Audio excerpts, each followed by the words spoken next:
Yo, what's up mga tol? Isa sa mga naging kontrobersyal at nagpasabik sa mga rap battle fan noon yung post ni Batas na meron daw kayang gustong makipag 3-on-3 sa kanila sa Ilustrado. At ang tatlong to ay sina Batas, Spade at Sayad. At mas lalo pa itong uminit noong nag-comment si Looney ng feature nilang tatlo nila Smaglas at Apex sabay sabing, "Looking for us?" Kaya napaisip ako bigla na paano kaya kung magkaroon ng 3-on-3 tournament sa rap battle. At gumawa nga ako ng ilang lineup na sa tingin ko ay solid kung mangyayari. Pero lilinawin ko lang ha, sariling opinion ko lang to. Pwede nyong hindi seryosohin o pwede rin kayong gumawa ng sarili nyong 3-on-3 lineup dahil pare-pares lang naman tayong tagahanga dito. At ito nga yung mga naisip kong kasali.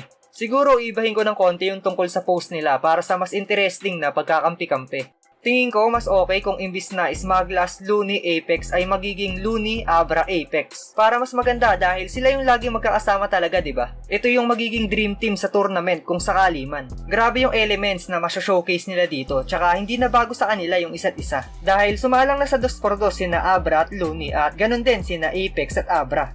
Ako si Apex, matindi magalit. Hawak ko minigyan na bit-bit ni Barret. Kung kamay na bakal mo, asero, sa akin Infinity Gauntlet.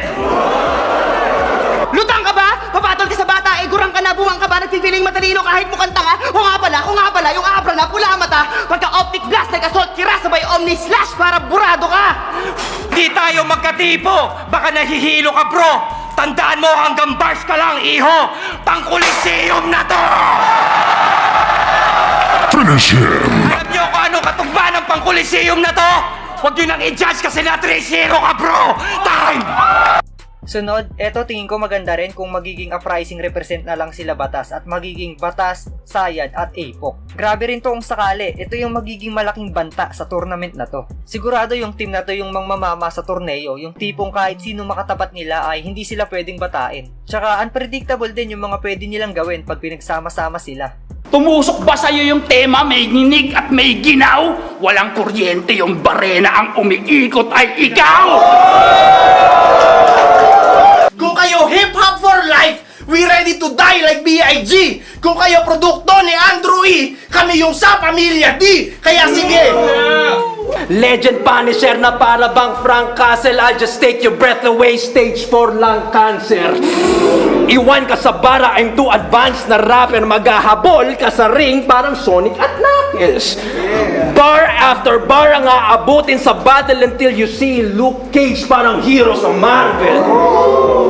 At ito pa yung ibang naisip ko na pwedeng isali sa tournament. Syempre, dagdag natin dyan ang mga representante ng 3GS na alam naman natin na kayang mangdomina sa mga torneo. Sa tingin ko, magiging magandang timpla yung Shernan, Pistol at Emzite, considering na sila yung tatlong kampiyon mula sa mga bayaw. Nasaksihan naman natin na grabe kapag nagsama si Emzite at Shernan, kaya nga nagawa nilang magkampiyon sa 2x2. Ano pa kaya ang kaya nilang gawin kapag kasama na nila si Pistolero na isa ring kampiyon, diba? Siguradong magiging balanse rin to at hindi naman nabago sa atin na sa 1-on-1 o kahit sa 2-on-2 ay palaging merong gimmick si Shernan. Kaya kung sakali man na sila yung kakatawan sa 3GS, malamang ay may panggulat tong tatlo. Nahahanapan pa rin ng butas anumang lawak ng field na parang golf course. Jokes over bars o bars over jokes. I'm the best of both worlds! Magugulat ka sa sulat ko, all three. You can't change the game kahit magsuot ka ng Oakley. Hindi ito yung share na inaasahan mo. Ang kaharap mo yung OG. Kasalanan ni GL to, kakatawag niya ng all gods, pinalabas na si Loki! Hinubog ka ng sunod-sunod na panlalait at lahat ng yun ay dahil sa akin. Ako yung bumuo sa'yo kaya alam ko kung paano ka sirain. Isama rin natin ang tatlo sa pinakamainit ngayon sa battle rap. Ang Gapu Boys, Lanceta, Akata at Invictus. Ito solid to, malakas talaga pag nagsama si Lanceta at Invictus. Underrated lang sila dati noong time na nagkampi sila pero ngayon parehas ng mamaw. Lalo pa kung sasamaan sila ng isa sa pinakamainit na pangalan ngayon sa rap battle na si Akata. Men, grabe to kung sakali. Hanggang home court lang ba to? Alam ko Pasig niyan lungga. Lahat ng bobo na sa'yo, sasalo sa'kin may dura. Tanggal sa trono yung panot na Marlon pag pinamuka. Ama ng Holloway ako, ang bagong hari ng tugma. Tapos ano?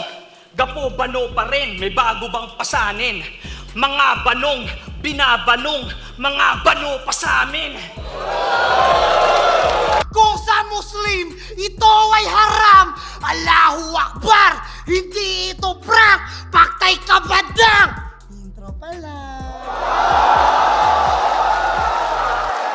Sunod, syempre Davao represent. Sixth Threat, Sak Maestro at Nikki. Tingin ko ito yung magiging dark horse ng tournament. Talagang unpredictable yung mga pwede nilang ipakita. Mahirap sabayan yung pagiging technical ni Sak Maestro at Sixth Threat. At panigurado magiging dagdag flavor pa yung pagiging creative ni Nikki. Apakan ko yung skull hanggang burog at sobrang bloody tila. Ayaw bang mag-start nitong wasak kung gawasaki?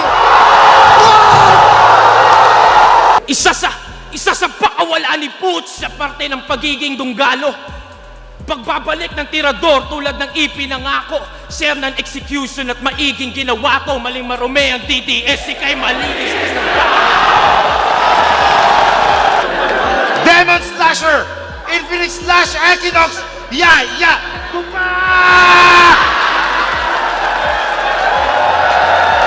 At ang huli, siguro pwede rin magkaroon ng Central Luzon team na kabibilangan nila Sinyo, Tipsy D at EJ Power. Ito feeling ko medyo malabo to dahil nasa malayo si EJ Power, pero isang malaking what if to kung mangyari, di ba? Balancing trio ang mabobuo nila, tsaka sobrang magiging charismatic sila sa crowd. Yung tipong kada sasampay yung team nila sa entablado ay sila yung palaging bida. Eto na muli ang inyong kinasasabikan, wawasakin na ang entabladong papanigan, at sa aking pagbabalik, hindi na ako magpapadaig dahil pag-aawang pumadyak buong daigdig! Mayayanig.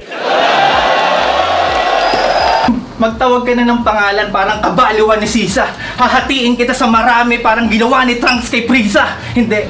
Hahatiin kita sa madami parang nagtitipid sa pizza. Hindi. Hahatiin kita sa madami hanggang sa wala na akong mahiwa. Ligaw mo na... Rick, alam ko na kung bakit ka nagpatawag ng albularyo. Kasi alam mo na kada punchline ko may impacto! Oo! Ako yan, Ruiz, ako, comedy. Pero Pooch, pag nagseryoso, kaya babala ko to sa'yo, mali ka ng ginagambalang espiritu. At sila nga yung sa tingin ko na magandang magkampi-kampi kung magkakaroon man ng 3-on-3 battle. Syempre kulang to kung buong tournament ang pag-uusapan, kaya mag-iiwan ako ng tanong sa inyo. Sa tingin nyo, sino pa ang pwedeng maidagdag sa lineup na to? I-comment nyo yun sa ibaba at babasahin nating lahat yan.